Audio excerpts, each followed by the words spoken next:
Ladies and gentlemen, welcome to the 2026 Naples City Council Candidate Forum. We've got 5 of our wonderful candidates here. And I'd like to start off just by saying that Plato stated that one of the penalties for refusing to take part in politics is that you end up governed by your inferiors. Kamala Harris, Tim Walz, right? This is what happens. And why do people not run? Because it's hard work and it's a huge burden and you're taking slings in the air. So I just want to first thank all these people who are willing to endure the trials and tribulations of running for office. And now I'm going to hand it over to Kathy to introduce the event, and then we'll get started with the proceedings. How many seats, Kathy, are there? So we have 5 Republican candidates running for 3 seats. And I just want to congratulate you and thank you for accepting our invitation to participate and for your decision to run for City Council to serve our community. The goal of this forum, as opposed to some of the other ones, is to showcase the Republican candidates who need your help, money, and support to be elected. Although this is a nonpartisan election, we Republicans want our values represented in the governance of the City of Naples. So it's important we hear from them. You all know Jean Barrett. I'm Kathy Lewis. And for 4 more days, I'll be president of the Women's Republican Club. And do you all know Donna Aiden? Donna is our timekeeper. Go for it. So I'll do the yellow for 30. Okay. And then the red for stop. Time's up. Okay, so she'll give you a 30-second warning. Okay, each candidate will get 2 minutes to introduce himself or herself. Then we'll ask a series of questions. Each candidate will get 1 minute to respond. If needed, a 30-second rebuttal will be allowed.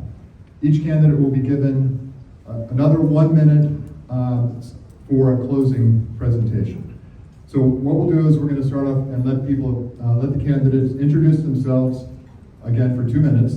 We're going alphabetical order, and then once we start asking the questions, we'll start with the next person in line. So Mr. Kroll will go first for the first question, and Mr. Langley will go first for the next question, and so on until we go through the cycle. And then wherever we ended off in questions, when we run out of time, about 7:50-ish, whoever was the next person to go first will start off with their closing statements. Okay? Any questions about the format? Candidates? Okay, so we will start off with opening statements. So we're gonna just waive our rule of videotaping and. Good point. So we normally don't, as I think everybody knows, we don't normally permit videotaping or recording in a meeting, but because of this forum being something that we felt could be recorded, we waived that rule for this. So just so you know, we did authorize the recording of the forum. So just so everybody knows, it is being recorded. Questions? Okay, so we'll start off with Ted Blankenship.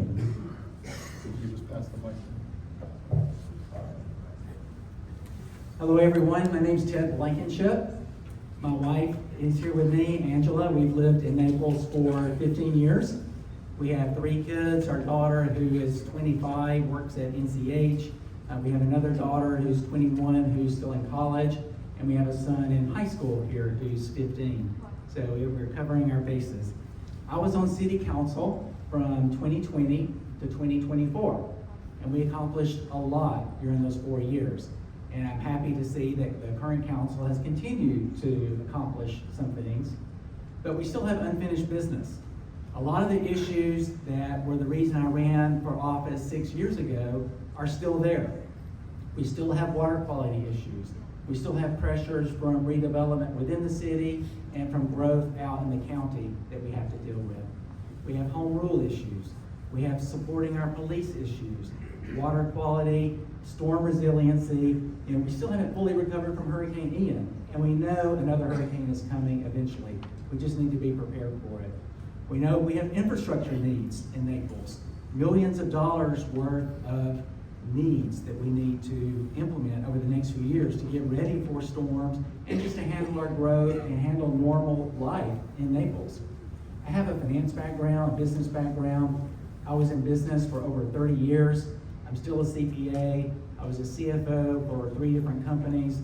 So I have a lot of financial experience that helped me in my previous 4 years on City Council, and I believe that will help me in the next few years. I really appreciate the CCRC getting involved in the city. You may not know it, but we have several liberals on City Council, and it is terrible.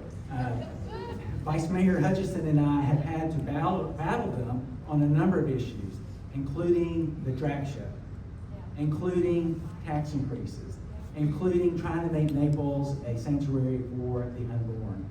So whoever you vote for, please support 3 of the 5 Republicans here and none of the liberals that are running.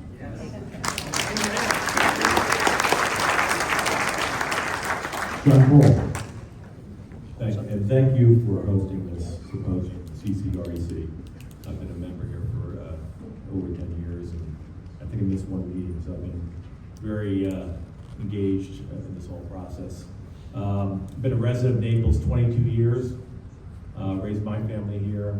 My daughter went to CCREC Country Day School, and I live down in the Oyster Bay area. Love Naples, love it. And although I'm not a politician, I threw my hat in. I do believe in public service, and seeing the 22 years of decline with nothing being done in infrastructure. Water quality slip. I'm a boater. Love the water. When I first came down here, the water was unbelievable, and it's terrible what's happened. If we don't do something about it, we're going to have flesh-eating bacteria cases, in the press. So it's going to hurt property values and all that. So we have to do something about that. That's like my number 2 priority. Community as well. I've seen a deterioration in the community, and walking the streets, people are very upset about the overdevelopment. And I'm not anti-development, but I'm anti-bad development. We've had a lot of bad development. The Davis Triangle is one example, the high density on such a small area. I have a finance background. I worked in investment banking, worked at Goldman Sachs for about 18 years. I was managing director of Charles Schwab, ran their capital markets division for about 5 years. I have a deep real estate background. My family was involved in real estate. As a 2-year-old kid, I watched foundations being poured and all that. So I am currently have 3 real estate related companies in town here. That's what I do right now. And I'm getting the red paddle, but thank you very much. Appreciate it. Hi, I'm John Langley, and I'm running for City Council because I care deeply about our community and the people who live here. And to be quite honest, I'm really tired of hearing about all the divisive issues caused by the inaction of our City Council. Some of these issues should have been addressed years ago, but our current City Council just can't seem to agree on the way forward. I will fix this and get things done. I moved to Naples in 2002 from Jacksonville, Florida, where I was raised. Almost immediately, I fell in love with Naples, the beaches, the neighborhoods, way of life, no more suits, and a young lady named Lori Itel. In 2003, I bought a home in Seagate, which is in the city of Naples. We got married in 2005, and just as a side note, Lori moved to Naples in 1971 with her family when she was 4 years old. And her dad was doctor number 48 at NCH. We raised 3 daughters who all went to Seagate, Gulfview, and Naples High, same school as my wife attended. So we are deeply rooted in Naples. I graduated from the University of Florida in 1982 with an accounting degree. There's a lot of CPAs up here. I started my CPA firm in 1988. The success and experience I gained while managing the CPA firm gave me the courage to start several nationally based companies. MedScribe, my largest, was founded in 1991, and over the next 33 years, I had thousands of employees and dealt with over 400 hospitals across the country. I had to be proactive in my thinking and actions to get the job done. Being a company that operated 24/7, I had to have contingency plans in place to deal with any issues that arose. In 2011, I was named Entrepreneur of the Year. I sold MedScribe. You can finish your sentence. I can finish this. I've been an active Rotarian for the last 44 years. And the one idea I'm excited about is starting a city concierge service to help navigate the city red tape and bureaucracy. I'm a family man, boater, tennis player, and someone who believes Naples' quality of life is worth fighting for. Give me a chance, I'll bring integrity, experience, and collaborative spirit back to City Council. Thank you.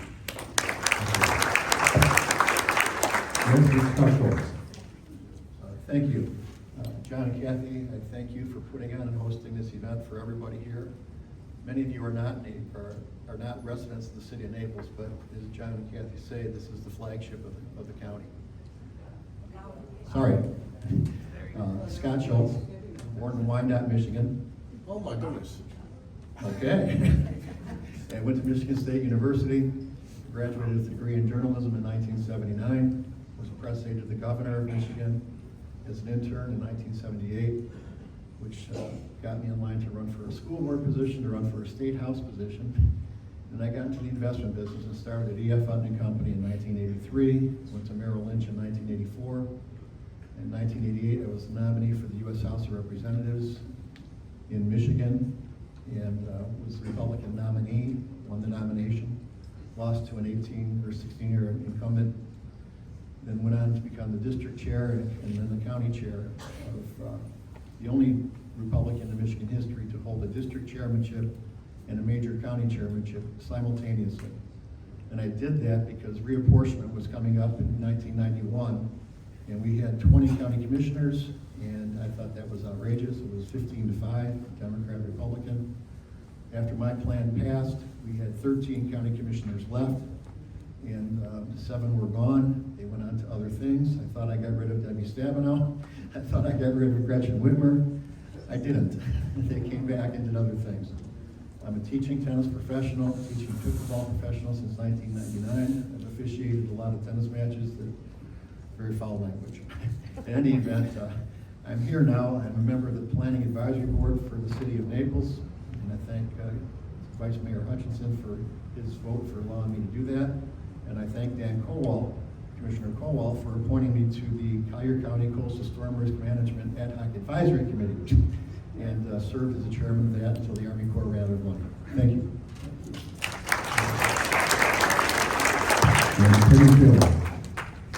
Good evening. My name is Penny Taylor.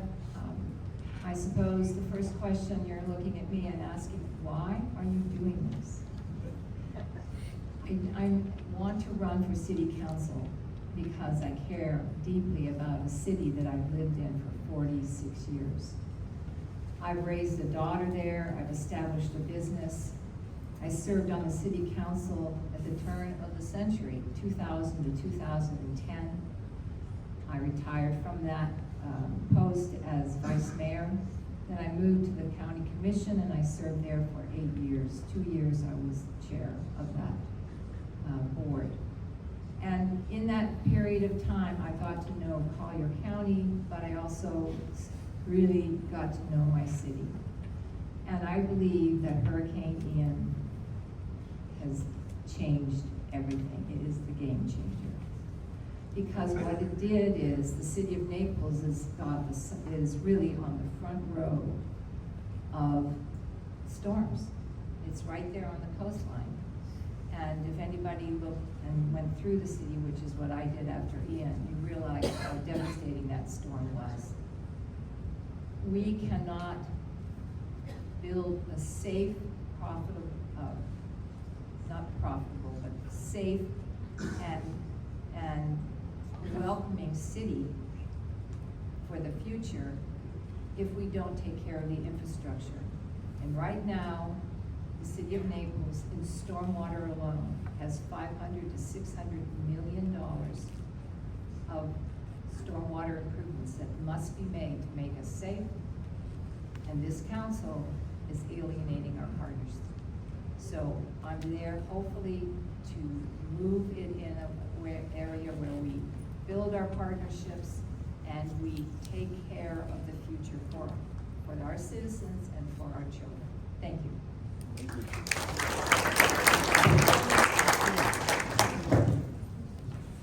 We'll start off with questions relating to our shared Republican values of low taxes, limited government, economic freedom, public safety, local control, and traditional values. In the last city council election, 2 successful candidates made a no tax increase commitment, but reneged once in office. If elected, do you commit not to raise taxes on city residents during your term? And if so, specifically, how will you find alternatives to tax increases when, say, facing the same inevitable pressure? This is a hard one. I'll start with Mr. Kroll. How much time do they get? Oh, 1 minute.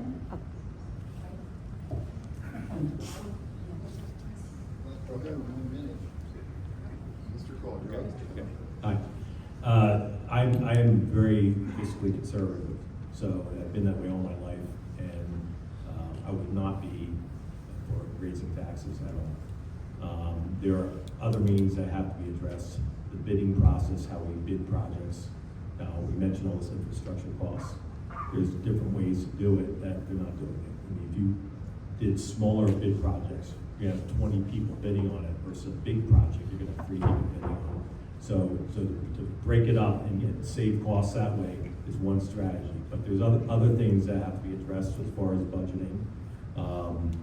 And also the council's an oversight of all this with staff and all that. So there's a lot of things we can do financially to make cuts and make it run more efficiently and not have to raise taxes. Thank you. Mr. Lehman. Yeah, I would commit not to raise taxes in the city of Naples during my term.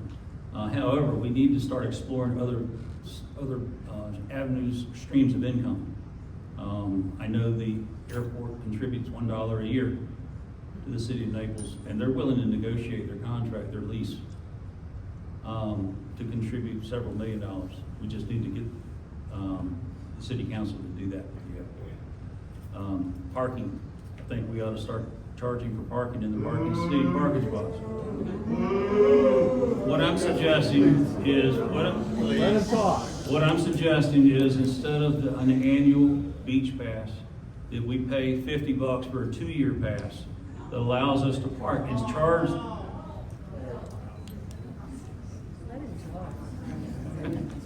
Let them. Guys, if you could withhold your feedback on the speakers, let them say their position and vote accordingly, right? Be respectful. So please be respectful of the candidates, and creative ideas need to be heard, and let's let them speak, and then we can make our judgments on our own. Thank you very much. Sorry that happened. Yeah. Guys, we've got a lot of expenses that got to take place in a short period of time. We've got a stormwater system that's going to be outrageously expensive. We keep waiting for it. I'm just saying that there's other ways of creating a revenue stream.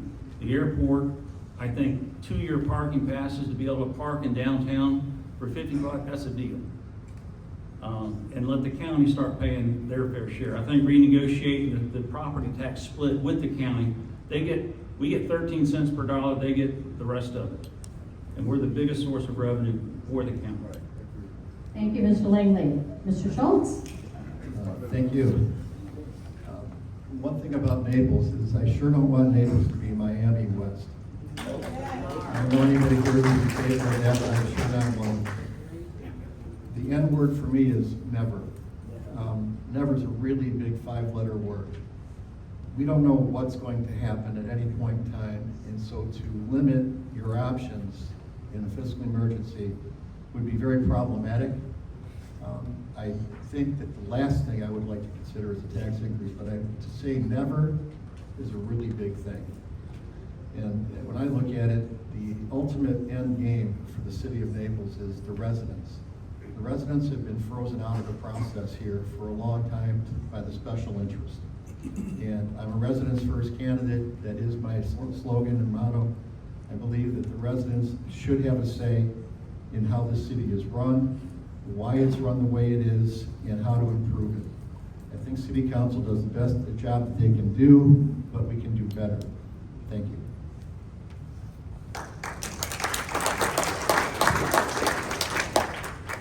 Thank you very much. I cannot commit not to raise taxes, but that is going to be the last resort.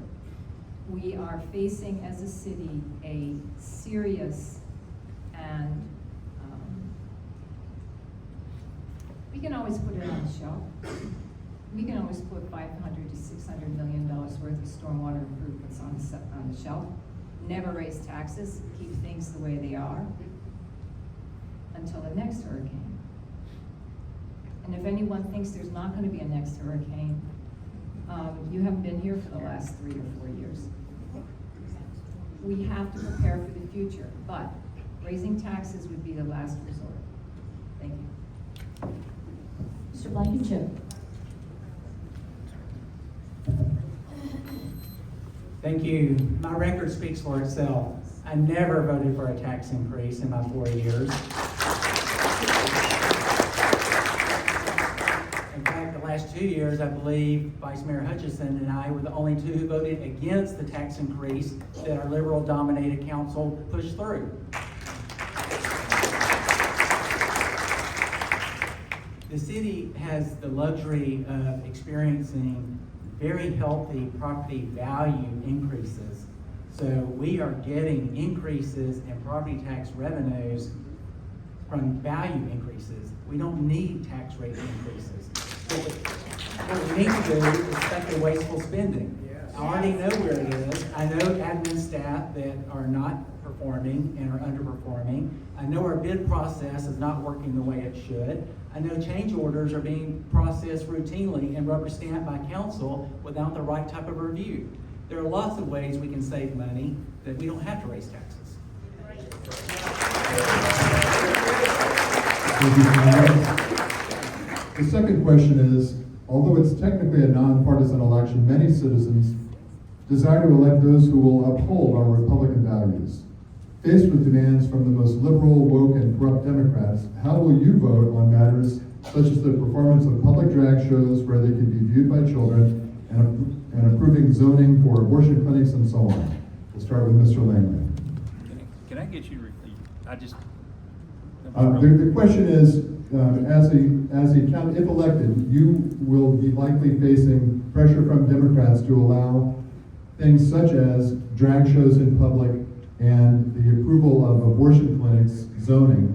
And so we wonder how you will vote on those moral issues once in office.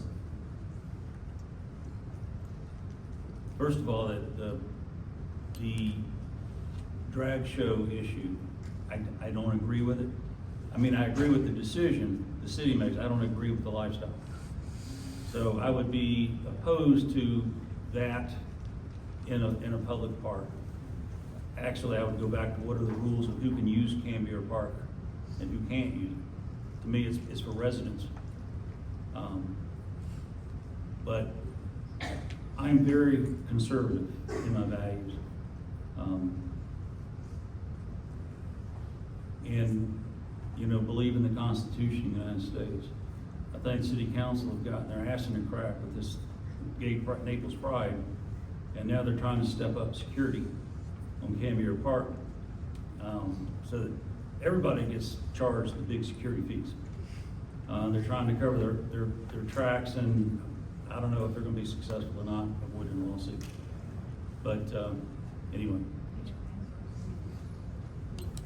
Mr. Schultz. Tough questions, but tough answers. I am pro-life, have been.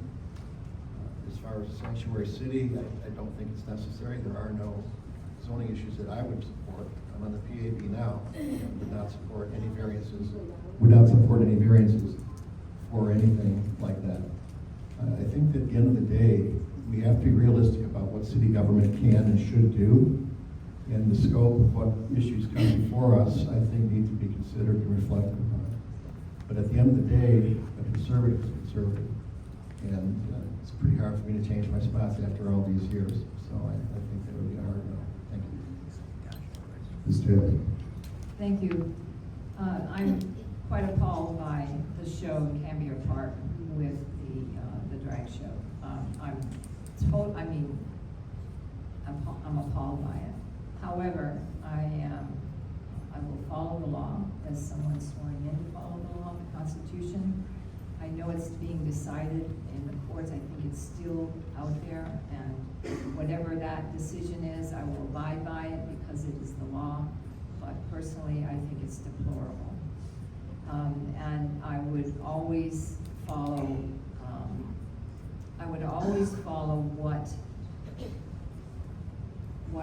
What the law says. I think I keep saying that, but that to me is my guiding process.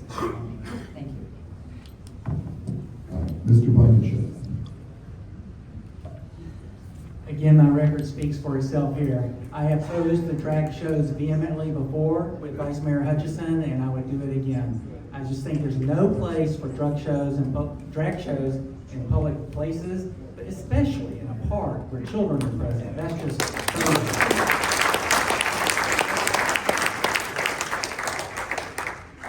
And while we seem to be safe at the time from abortion clinics, you never know what the future might hold. So now is the time to implement ordinances and changes that we need to make sure they never come to Naples.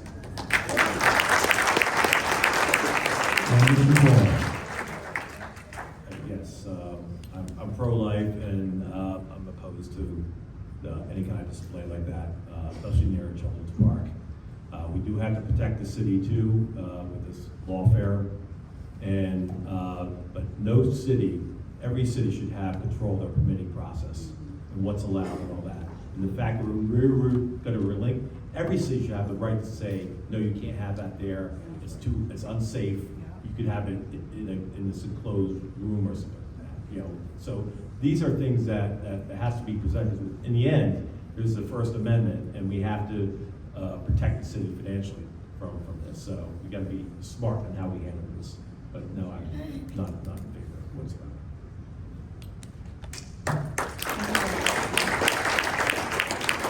Okay, this question's kind of long, just warning you. In a recent poll of Naples voters, the two biggest concerns were flooding and water quality and overdevelopment. So first is a question related to overdevelopment. The Live Local Act limits local control over key zoning elements for qualifying affordable housing projects. Local governments, including the City of Naples, must allow these projects without many common land use controls, including limits on height, which Naples has historically fiercely defended and enforced to ensure our charm and character is not compromised. Developers lobbied our elected state legislators to allow them to build taller and to cover as much of the building lot as possible, increasing their profits at the expense of our unique community. As if that's not enough, developers are now lobbying for even more leeway to further expand the key elements of the Live Local Act in areas where the act does not currently apply, to allow building heights above 42 feet, increased density, relaxed parking requirements, increased traffic, and more. If elected, will you vote to allow further zoning compromises to be passed, knowing the impact these changes would have on our unique city? Would you agree to participate in a lawsuit against this act? And I'm going to start with Mr. Schultz. Oh, sorry. Oh, no. We skipped a question. Skip the question, so we messed this up. Sorry. Yeah. It's yours. Okay. Yeah. I really believe that this could have possibly been nipped in the bud had we had better relationships with our representatives in Tallahassee. There's things called carve-outs. In Michigan, they have them. For example, Naples is a city with over $50 billion in real estate value. That's a big number. We also are a city that is very much susceptible to climate change and rising water levels. So carve-outs, in my judgment, if we were able to get the information and deal with Representative Ben Roach and soon-to-be Senator Mello, I think we could work with them conjunctively to get Naples carved out of that.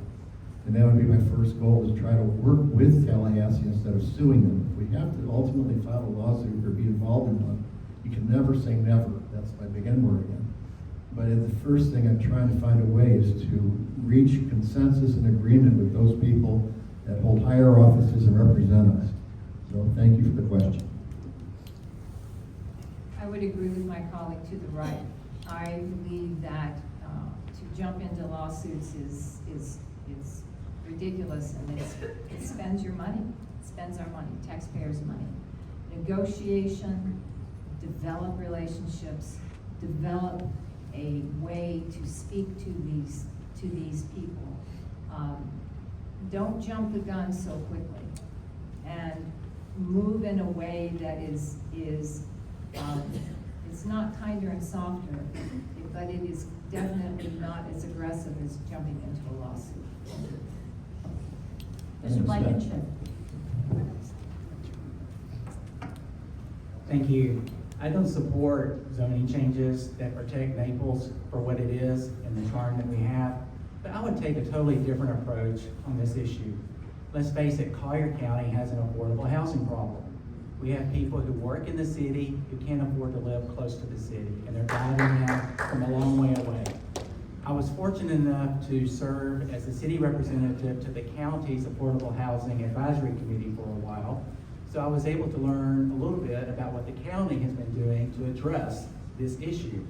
I would like to see the city cooperate and collaborate with the county on this issue. Let's put city funding to work together with county funding and private development funding, come up with a public-private partnership to create the housing we need in the county to serve the people who serve us.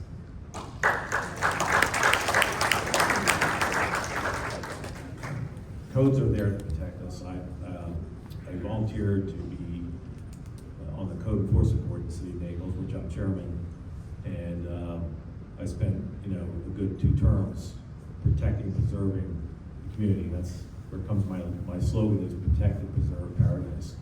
So I think that is so important.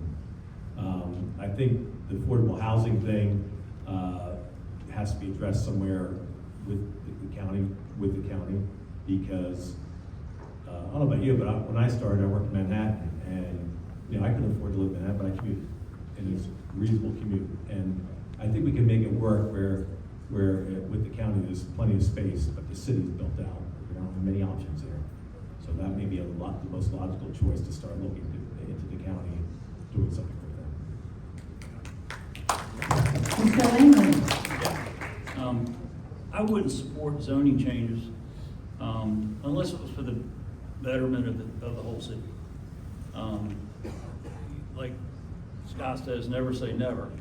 But if it's for the betterment of the city and everybody agrees with that, then I would probably support zoning changes. I think they're handled on a case-by-case basis anyway. As far as affordable housing, yes, the county needs it. I don't know that the city of Naples has any land to put affordable housing on, so they're going to have to collaborate with the county in order to get this done. I think the county's on a growth spurt, and they're going to have to face the fact that they're going to need affordable housing. If you've ever been out on I-75 in the morning or in the afternoon, it's gridlock. And those are the workers coming to work and going home. So it really needs to be addressed with the county sooner rather than later. Thank you. Thank you. Our next question is a follow-up to that one regarding the other major concern that the city of Naples residents have, which is coastal water quality and specifically flooding. As has been mentioned by some of the folks who are running for office, the city is looking at infrastructure upgrades approaching $600 million, and currently less than half of that is being addressed. How can we finance these needed upgrades to the infrastructure, and what other actions do you propose to address the issue of water quality and flooding. And we'll start with Ms. Kelly. It has to be addressed, and it's not an easy fix. One thing we cannot do, though, is alienate potential partners on the county, state, and federal level. The other issue would be, and I take great risk saying this, but several years ago, a sales tax was passed in Collier County. Now, the Board of Collier County Commissioners did not pass that sales tax. They said it goes to the people. And so if this is something that the city of Naples people would like to do, tax themselves, I think it's good to ask them. But beyond that, we need to get to work. We need to explore it. The city manager is a very, very, very good city manager, fiscal conservative, knows his stuff, and I think he can be relied upon to guide us in this. So we have to start. Thank you. Mr. Blankenship. Thank you. I think there is funding available within the city budget if we eliminate the waste that's being spent currently. That frees up money. The hundreds of millions of dollars of estimates for projects that have been identified really need to be scrutinized and prioritized, and then come up with a 20-year project plan. I mean, face it, the city can't tear up every road, every street, everything in the city all at once to try to make all these changes at once. So we need to come up with a realistic project plan with milestones and budgets to make the changes that are needed over the next few years. Mr. Coleman. As far as costs go, I'm for these bigger projects to amortize the cost of it over a few decades in a municipal bond issue. So that's something we should look at doing versus passing on higher costs. This way that the cost could be appropriate to the life of the project. Water quality is a big concern of mine. And where I've seen this failure of past city council is the lack of coordination with the county, the state, the federal government. We have sources of pollution coming in from all areas, and it hasn't been addressed. I think, like, for example, we have a no fertilizer ban June to October, and I think the county doesn't have that. I was thinking something recently, but that doesn't make any sense, because that nitrates are coming down the river right into Naples Bay, and I live off that bay, so I've seen that deterioration over the past couple decades. It's pretty serious. So, Mr. Langley. I'm all for the idea of a municipal bond issue in order to get the funding sooner than later for the stormwater project. I mean, they've planned on collecting enough money over the next 20 years, but by the time 20 years rolls around, the price is going to be double what they're expecting it to. We could use the money that they're increasing on the water bill to pay for the bonds. Stormwater is a tough issue. My house flooded, all of my neighborhood flooded during Ian. And the report that they came up with, this estimate, the $600,000, it omitted Seagate from the project. So I don't give a lot of credence to the project because somebody didn't do their homework. And what was the other? Water quality. Oh, water quality. I live on the water in Seagate. They do water testing, and nothing ever gets done with the water testing. They just keep testing. Thank you. Mr. Schultz.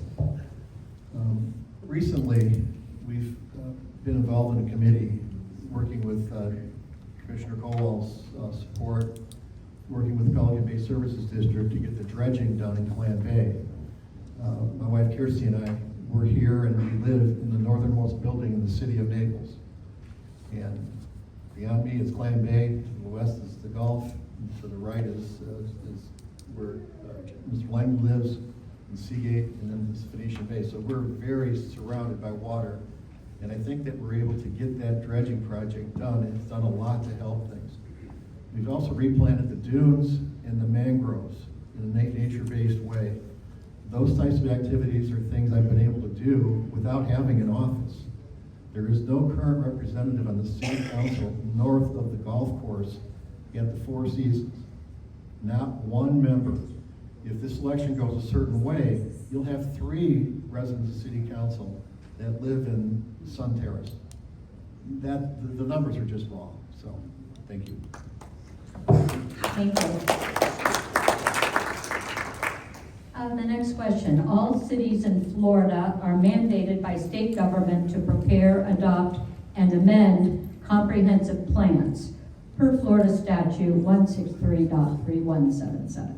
What do you see as the primary issues facing the city of Naples, such as might become part of the Naples 2045 comprehensive plan, and what are your primary objectives with regard to this latest update to the plan? We'll start with Mr. Blankenship. Thank you. Yes, I think it's a good idea to update the comprehensive plan periodically. It's in the state law, it's required, but it's a good idea anyway to revisit where we are and where we want to be. But the process is key to get involvement from all the residents, all the neighborhoods, all the stakeholders like builders, realtors, the hospital, everybody to get a good, solid, comprehensive plan. Unfortunately, the council did a lot of the work last summer when a lot of people were gone and into the fall, and we really need to revisit it now during season when most people are back. The main issues I think we need to update are some of what we talked about already. Water quality, resiliency against future storms, and the impacts of growth in the county and redevelopment within the city. Thank you. I think that planning process is really important because you're getting input from the community. And I share Ted's view that the timing wasn't good, because I did attend one this past summer, and it was the room was half empty. So I'd like to see a full room, standing room only. But we also have to follow the plan too. I think what's been done too is, city staff and all that, we're not really 100% following the plan exactly either. But I think it's valuable, it's a good tool for us, and it's very important. And we have to follow that process. It's the infrastructure, that's my number one issue. Infrastructure, resiliency, water quality two, and community is my third. And there's been a lot of work that has to get done, and that's why I threw my hat in, because we're ready to get stuff done now. Because the infrastructure's been kind of delayed for decades, and now the costs have tripled, quadrupled, or more. So now we're confronting that issue right now. Thank you. Mr. Langley. Yeah, I attended a workshop in the fall for the comprehensive plan. And I thought the process was okay. I mean, they roll out these big maps and you kind of start looking at green space and everything else. The problem I saw with the plan was there really was no plan. It was a snapshot of what we wanted to look like in the future. But there was no plan that said how we're going to get there. And I really think that needs to be part of the comprehensive plan. It may not be what the state's looking for. Maybe they're looking for what we want to look like, in 2045. But there really needs to be a plan of action included in the plan, at least for our benefit, so that the city council gets directed on how they need to move forward to get that plan accomplished. Thank you. The Naples 2045 plan is the reason I'm running. I'm on the PAB Planning Advisory Board, and we're rarely unanimous on anything. I can assure you it's tough to get a 7-0 vote on anything there. But we were unanimous in asking council to hold off on having the Naples 2045 plan until January, February, March, when the folks, the taxpayers pay the freight and the residents are here in town. The council overrode us. And that is why we're the #1 land use committee in the city. You trust us with that. Any variance has to come through us. And now we're basically just getting Generac. Look at people getting Generac variances for their homes. I think this process needs to be refined in so many different ways. But what I saw in that process was only about 100 people physically attended, and I found that appalling. I told them ahead of time I believed it was going to be very low. Nobody listened. And so I finally said, I'm mad as heck and I'm not gonna take it anymore, so I'm in here asking for your vote. Thank you. Thank you. Ms. Taylor? Thank you. The comprehensive plan is the basis, is the foundation on which you build a community, and certainly the city of Naples. And it is really important to have public participation from the residents. And to have these hearings in the low time of the year is probably not a really good decision of the city council. We need to move it when people are here. Everyone is concerned. It's about growth, it's about infrastructure, it's about how we're going to live and how the city is going to look going into the future. Critical issues that need public participation. Thank you. Thank you. Our next question. For decades, various groups have pressured City Council to move Naples Airport to a more rural location. What is your position on the airport? Keep it where it is, move it, or some other action? And what's your opinion regarding the state legislature's suggestion to change the way the Naples Airport Authority board is chosen? Removing control from the City Council to all voters in the county? We'll start with Mr. Kroll. Okay, realistically, the airport's going nowhere. So people think it's going to get moved, it's not going to get moved. No. So let's talk really. And secondly, the airport needs to be managed. Needs to be managed for nuisances, needs to be managed for safety. If we have to consider volume differentials, like a backup plan for that, we have to do that. But it's really a management issue.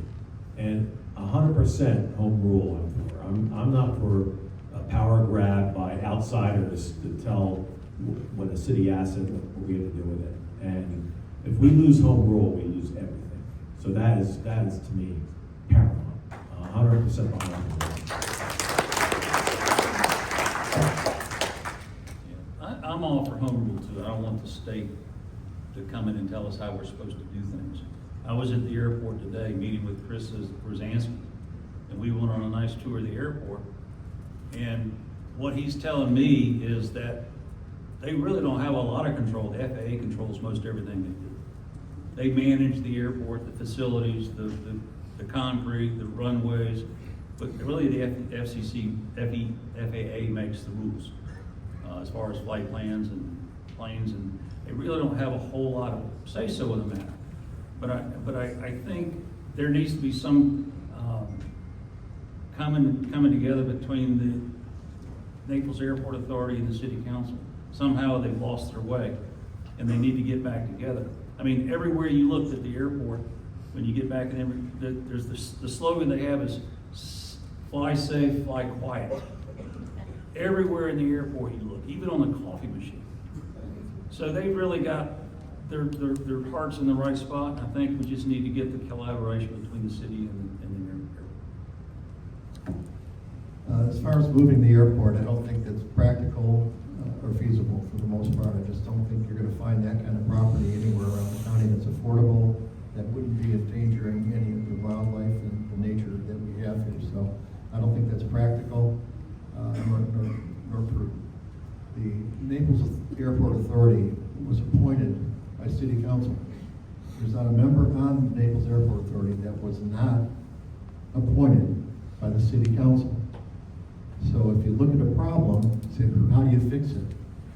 If the election goes through, if Tallahassee dictates that an election countywide would be conducted, and it would be conducted where 3 members would be from the city, 2 would be from the county, but a countywide vote, that's something that the state would decide. But the FAA runs the airport. We don't have much say in any of that. It's all about safety. It's the pilot up there who's being told by the tower what to do, which approach, which runway, with the winds coming. The FAA is the top dog here. It's too late to move the airport. 15, 20 years ago, it was too late to move the airport. There's just no available land where it could go. And so what do?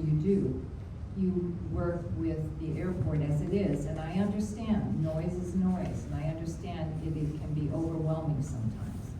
But accountability on the part of the airport to be good neighbors, and the spirit of cooperation on the part of the city council will go a long way in this. I am very disappointed about the changing the way the airport authority folks are appointed.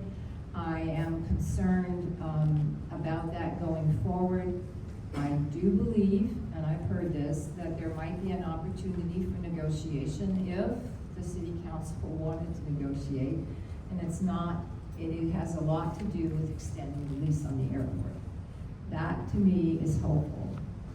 If we can get recurring funds coming from more money from that airport on an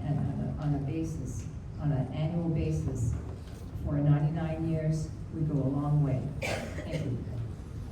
Mr. Blankenship. The airport is a very valuable asset for the city and the county, and I do not support moving it, and I don't think it's practical to even consider it. I do understand that there are residents, both in the city and in the county, who are concerned about noise.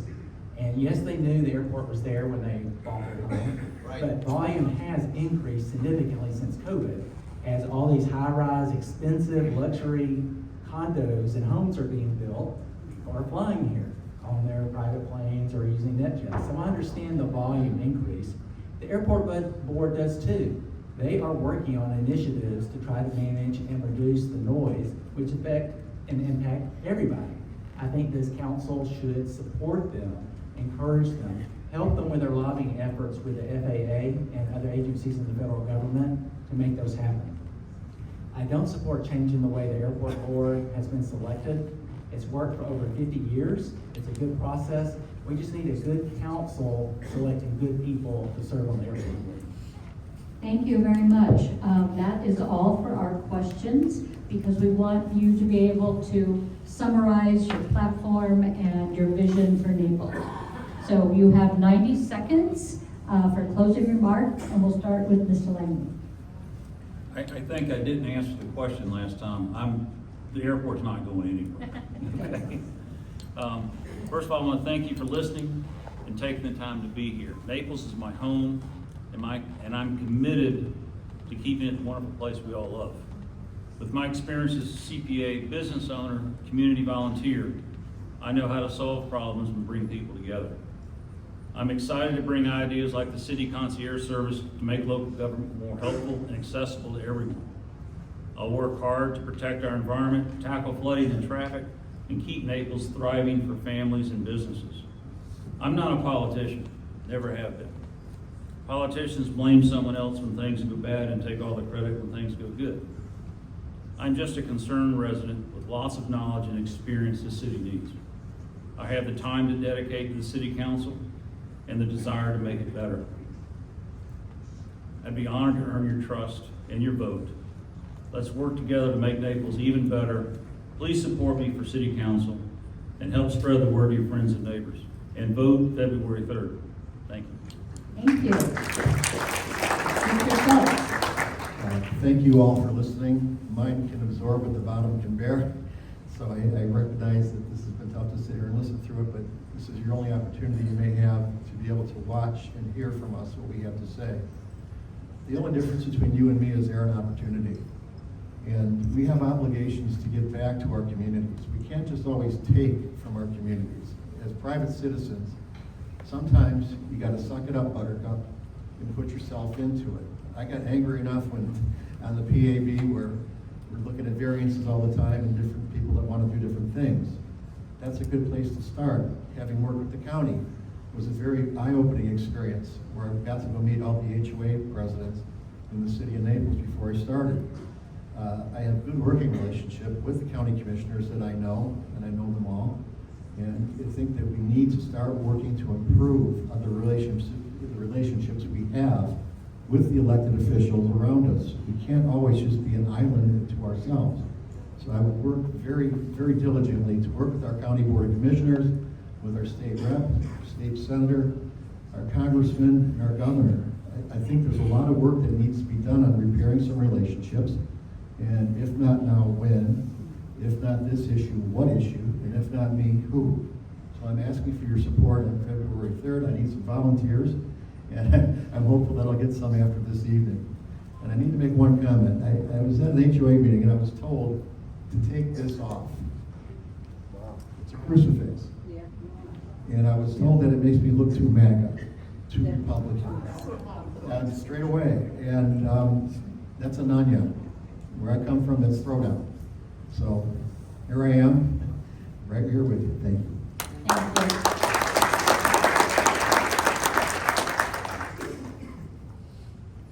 I've had 18 years of public service in this community. I'm the most experienced candidate up here. And experience counts, especially now. We are facing unprecedented challenges in the city of Naples.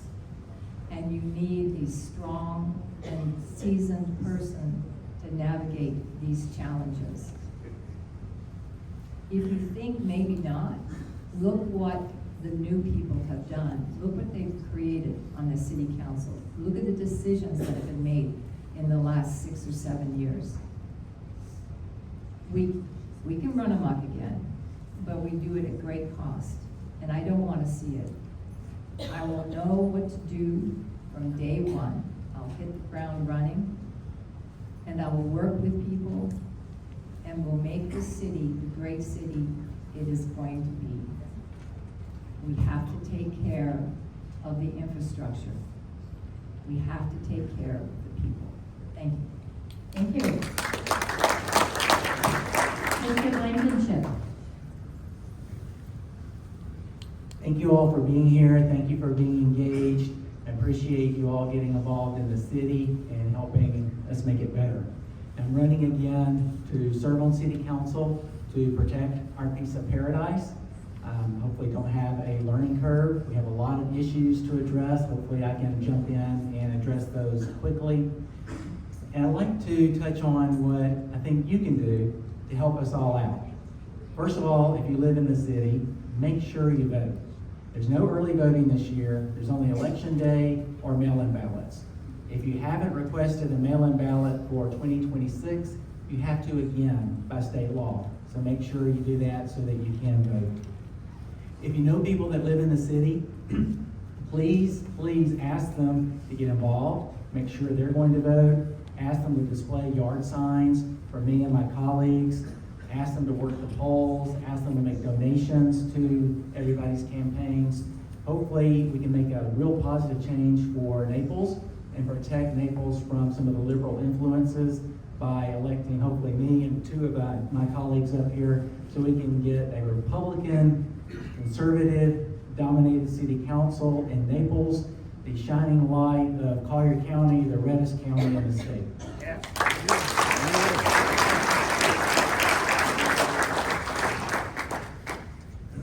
And this is a consequential election, and that's one of the reasons why I threw my hat in the ring.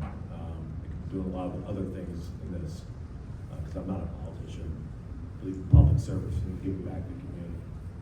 But we have at stake here where if we don't get the right people in the seats in city council, we have a bunch of rubber stampers. In the next decade, you're going to probably need a traffic light to get out of your driveway. And that's a big concern of the residents of the city, overdevelopment, and that combined with the flooding issue. So 2 big priorities are going to be the infrastructure is going to be number 1, because that buck has been passed over and over and over. And the outflow project, Ted, you've probably seen it, it's going from, 30 million, 15 years ago or whatever, to now 100, so it's like, we're looking at major price leaps. We can't have this, and we gotta get things done. And I belong to no cabal or anything like that, or I don't have anybody call me the night before a council meeting saying I have to vote this way. I'm a strong, independent thinker, and that's what you need to run a good board, strong, independent thinking people, because that's critical for it to function and for the benefit of the whole city. And there's people that are trying to buy seats, and big money is basically a cancer in politics when you have big money dictating and people motivated by money. So I'm in this to do the right thing, and please, anybody who wants to get involved, if you don't live in the city, help out, because what the chairman Mayo has said, that, you know, he doesn't want to lose the city. He does not want to lose the city. So there's a bigger picture here, so even if you don't live in the city.